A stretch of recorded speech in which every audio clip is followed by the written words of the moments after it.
like a brother, treat you like a friend, respect you like a lover.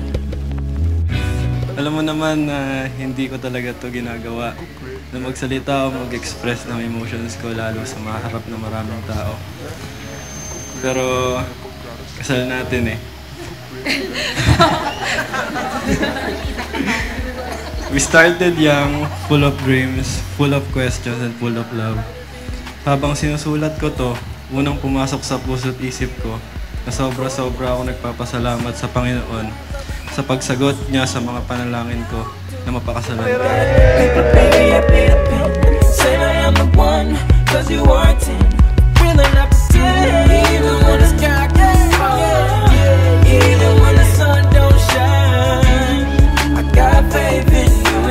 Arem, pakiusap ko lang sa'yo kasi yan si Shin nagmana sa akin, matigas ang ulo. Pagpasensyahan mo siya lagi sana mahalin mo siya habang buhay.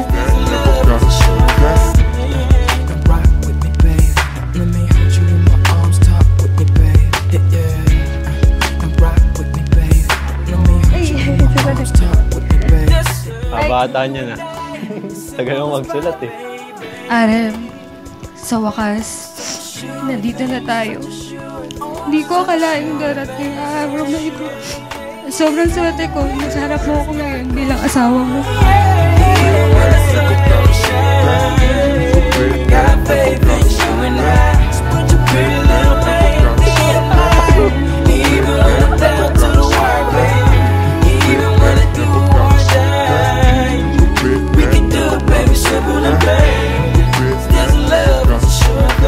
Salamat sa'yo dahil... Sabi mo, di ganyan. Salamat sa'yo dahil...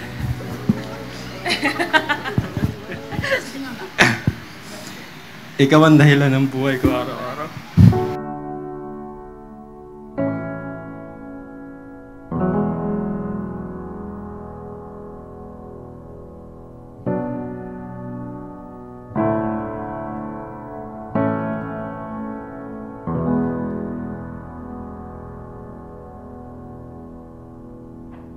Walang magagandang taon kasama ka. Hindi ko makapili kung anong magandang salita pwede kong gamitin para ikwento sa mga mahal natin dito sa buhay. Kung gaano kaganda at kalalim yung nabuo nating pagmamahal. Habang nakatayo ko dito sa harap mo, parang bumabalik ang lahat ng pinagdaanan natin.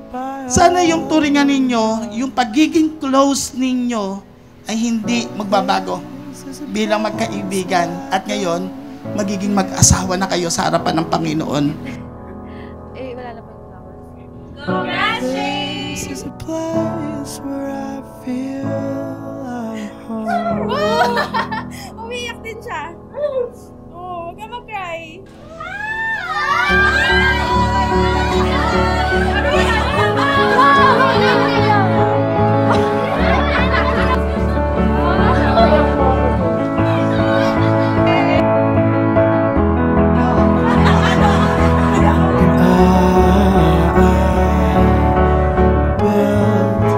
Ngayon, eto ka na sa harap ko, hindi na lang bilang kaibigan, kundi bilang asawa ko at ama na magiging anak natin.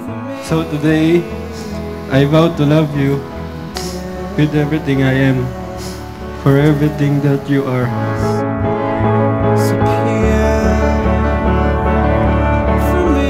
Hindi ko ginagawa yun.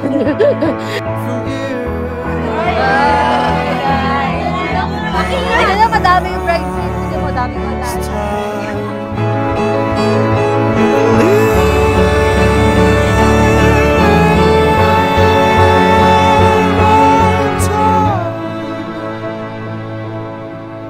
And now, it is my privilege to present to you Mr. and Mrs. Arhem and Shane Kuyambao. Palakpakan po natin ang Panginoon sa buhay nila. Hawak mo ang kamay ko sa lahat ng takot at pangangamba ko. Niyayakap mo ako sa mga panahong pakiramdam ko mag-isa ako. At kailanman, hindi mo ako sinukuan. Binigyan mo ako ng mundo puno ng pagmamahal, kapanatagan at saya. Isang munong hindi ko ipagpapalit.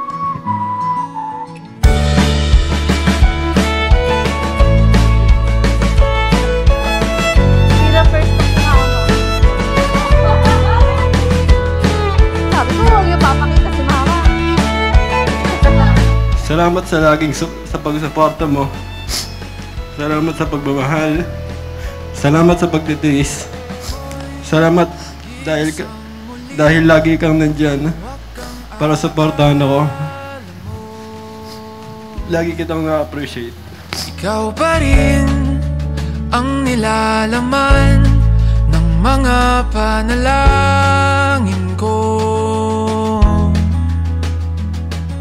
Sino ba? Matuto ninyong ipagtapat sa bawat isa kung ano yung nararamdaman ninyo.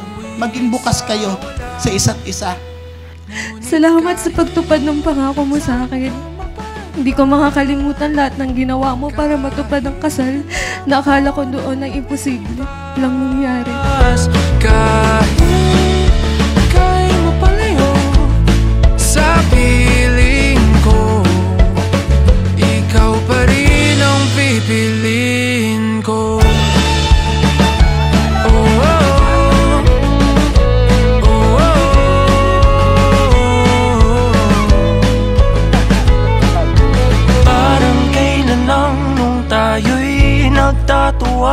Pinapangako ko, nabubuo tayo ng masayang pamilya. Magkatuwang kayo upang tuparin yung layunin ng Diyos sa buhay ninyo bilang mag-asawa. I vow to be patient, to be kind, and to always remind you how much I love you. Kahit may hadlang pag-ibig, di paglalaban. Kaya't kahit saan ka mapalipad, kahit ilang taon ang lumipas, kahit ika'y mapalayo. Huwag niyong pagsisisihan na bakit siya at ikaw ang napangasawa niyo. Dahil pinagbukod na kayo ng Diyos eh. At yan ang naging desisyon niya. Hindi aksidente kung bakit kayo ang itinadhana ng Panginoon. Naniniwala ako na may magandang layunin ang Panginoon sa buhay ninyo. Aren, pinapangako ko na lagi tayong magkakampi sa lahat. Pinapangako ko na sasamahan kita sa lahat ng lugi at panalo ng buhay. Ang pipiliin, ikaw ang pipiliin ko. Ikaw pa rin ang pipiliin, ikaw ang pipiliin ko. Pinapangako ko na mamahalin kita habang buhay at pahahalagaan ang bawat sandaling ibinigay sa atin ng Panginoon dito sa mundo. Pinapangako ko na ikaw at ikaw lang palagi hanggang sa susunod na buhay. Ngayon, magpakailanman, ikaw at ikaw lang ang pipiliin ko. Ikaw pa rin ang pipiliin.